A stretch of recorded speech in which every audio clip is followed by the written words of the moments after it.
जय जगन्नाथ एवरीवन। आज मैं मोस्ट 25 टेक्निकल क्वेश्चन डिस्कस करने जा रहा हूं, जो आपका मेनली एनएफसी का एडवांस टेस्ट में आने वाला है। तो आपका फर्स्ट क्वेश्चन है, which special file is used for narrow work. Option है pillar file, square file, dead note file, Swiss pattern file. तो स्पेशल फाइल जो नैरो वर्क के लिए यूज होता है वो आपका पिलर फाइल हो जाएगा। तो ऑप्शन ए आपका राइट आंसर है। उसके बाद आपका 2 नंबर क्वेश्चन है, why slot are provided in the slotted castle nut. जो स्लॉटेड कास्टेल नोट होता है उसमें आपका जो स्लॉट क्यों रहता है। तो ऑप्शन के वाइज आपका to fix the split pin for good appearance, reduce the weight of nut for easy removal and fitment. तो आपको पता होगा जो स्लॉटेड कास्टेल नोट में जो स्लॉट प्रोवाइड होता है वो किस लिए होता है ना, to fix the split pin को फिक्स करने के लिए होता है। उसके बाद आपका जो क्वेश्चन नंबर 3 है, what is the name of the limit goes. वो जो आपके लिए फिगर दिया गया है वो कौन सा गोज होता है ना, वो आपका option C progressive clock gauge होता है, क्योंकि इसका go and no go are in same side है, इसलिए वो प्रोग्रेसिव क्लॉक गोज हो जाएगा। Question number 4, what is the name of the goes.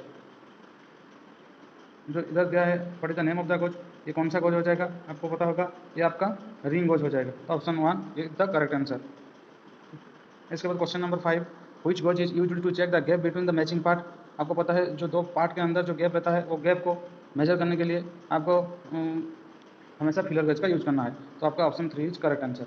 उसके बाद आपका 6 नंबर क्वेश्चन है, which material is used to clean the slip gauge. आपको पता है जो स्लिप गोज को आप जब यूज करते हैं, यूज करने के बाद जब आप उसको रखते हैं तो आपको हमेशा कार्बन टेट्राक्लोराइड से आपको उसको मतलब क्लीन करना पड़ेगा। तो ऑप्शन डी जो कार्बन टेट्राक्लोराइड आपका राइट आंसर हो जाएगा। उसके बाद आपका 7 number question, which material is to wash off the lapping plate after charging. Lapping करने के बाद जो लाप प्लेट को आप क्लीन करते हैं वो कौन सा मटेरियल के मतलब कौन से से वॉश करते हो। तो वो आपका जो होता है वो किरोसिन होता है, क्योंकि हमको पता है लाप करने के बाद हम किरोसिन में उसको धोते हैं। नेक्स्ट उसके बाद आपका क्वेश्चन नंबर जो 8 क्वेश्चन नंबर है, तो क्वेश्चन क्या बोल रहा है ना, which material is used to protect the slip gauge from rust. Rust को प्रोटेक्ट करने के लिए स्लिप गॉज में हम क्या लगाते हैं आप जानते हैं, ये पेट्रोलियम जेली हो जाएगा। तो ऑप्शन डी आपका राइट आंसर है। उसके बाद 9 number question, what is the procedure to build up the slip gauge for the particular dimension. जब स्लिप गॉज को हम किसी का हाइट नापने के लिए रखते हैं तो हम हमेशा क्या करते हैं ना, स्लिप गॉज का जो उसको कैसे रखते हैं ना, हम स्लिप गोज जो ऑप्शन नंबर ए है, start ringing with the largest slip goes. तो हम क्या करते हैं, पहले लार्जेस्ट बड़ा वाला स्लिप गोज को रखते हैं, उसके बाद छोटा छोटा रखते हैं। तो आपका आंसर क्या हो जाएगा ना, start ringing with the largest slip goes. तो ऑप्शन ए आपका करेक्ट आंसर हो जाएगा। उसके बाद आपका जो क्वेश्चन नंबर 10 है, what is the name of the gauge. ये फिगर को वाइज आपको पता चलता है ये कौन सा गज है ना, ये आपका ऑप्शन नंबर डी जो एडजस्टेबल स्नैप गज है।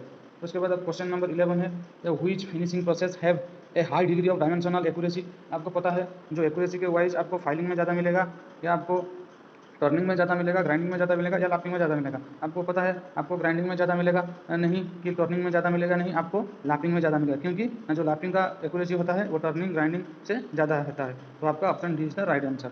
उसके बाद आपका 12 नंबर क्वेश्चन पूछ रहा है क्या ना, which is the abrasive used for laphing soft steel and non ferrous metal. जब नॉन फेरस मेटल और सॉफ्ट स्टील को आप लाभ करते हो तो इसके लिए आपको कौन सा एब्रेसिव यूज करना पड़ता है ना, वो फ्यूज्ड एल्यूमिना होता है। तो ऑप्शन डी आपका राइट आंसर हो गया। उसके बाद 13 number question, why groove are provided on the surface plate of the lapping plate. Lapping plate में जो ग्रूव होता है वो किस लिए होता है। आपको पता है जो ग्रूव होता है वो क्या होता है ना, टू रिटर्न द एब्रेसिव होता है ना, to allow the expansion, to provide clearance, to permit minor adjustment. तो जो ग्रूव होता है वो हमेशा क्या करता है, टू रिटर्न द एब्रेसिव करता है। तो उसके बाद आपका सी आंसर राइट हो गया। उसके बाद आपका 14 number question, what is the name of the surface hardening. ये आपको पता चल गया है, यह है आपका क्या ना, पैक कार्बोराइजिंग प्रोसेस है। तो ऑप्शन बी आपका करेक्ट आंसर हो गया। उसके बाद आपका 15 नंबर क्वेश्चन क्या पूछ रहा है ना, what is the method of surface hardening. आपको पता होगा ये आपका फ्रेम हार्डनिंग है। तो ये ऑप्शन नंबर सी आपका राइट हो गया। उसके बाद 16 number question, what is the name of the heat treatment process for reheating the hardened steel to a temperature below 400 degree followed by cooling. जब 400 डिग्री में आपको कभी मेटल को हीट करना है और कूल करना है, वो प्रोसेस को आपको क्या कहा जाता है, एनलिंग कहा जाता है, हार्डनिंग कहा जाता है, टेम्परिंग कहा जाता है या नॉर्मलाइजिंग कहता है। आपको पता होगा वो प्रोसेस आपका टेम्परिंग हो गया है। उसके बाद 17 number question, what is the tempering process carried out in steel. Steel में क्यों टेम्परिंग हम करते हैं, हम जानते हैं टेम्परिंग जब करते हैं तो क्या होता है ना, आपका to regulate the hardness and toughness, right answer हो जाएगा। उसके बाद आपका 18 number question, what is the purpose of annealing in steel. Steel में एनलिंग हम क्यों करते हैं, to add the coating ability, coating ability के लिए, to transmit to increase the wear resistance, to relieve the internal stress, to refine the grain structure. हम जानते हैं एनेलिंग जब हम करते हैं वो क्या होता है, to relieve the internal stresses के लिए। तो ऑप्शन सी आपका करेक्ट हो गया। उसके बाद 19 number question, what is the name of the key. आपको ये की देख के पता चल गया होगा वो कौन सा की है ना, ये आपका फ्योदर की है। इसके बाद आपका 20 number question, what is the purpose of की क्यों हम यूज करते हैं, वो हमेशा टू ट्रांसमिट टर्क्यू के लिए हम क्यू की यूज करते हैं। तो ये आपका ए आंसर राइट हो गया। उसके बाद 21, what is the ratio of the taper की। आपको पता है जो की का रेशियो होता है वो टेपर की पूछे या की का पूछे, वो आपका आंसर क्या होगा ना, 1:100 हो गया। उसके बाद आपका क्या है ना 22 क्वेश्चन, और 22 नंबर क्वेश्चन में वो क्या पूछ रहे हैं ना, what is the name of the key. आपको ऑप्शन में देखेंगे टेपर की, फ्लैट सेडल की, पैरेलल की, होलो सेडल की। तो ये क्या हो गया ना, ये आपका टेपर सेडल की हो गया। उसके बाद आपका क्या है ना 23 number question, what is the type of screw, metal screw useful for safe tapping on hard and brittle material. एक हार्ड और ब्रिटल मटेरियल में जो अपने आप मतलब थ्रेड कर पाता है या टैपिंग कर पाता है, उसको हम कौन सा स्क्रू बोलते हैं, self tapping screw, self piercing screw, self cutting screw, thread forming screw. ये आपका क्या हो जाएगा ना, ये आपका थ्रेड कटिंग स्क्रू हो जाएगा।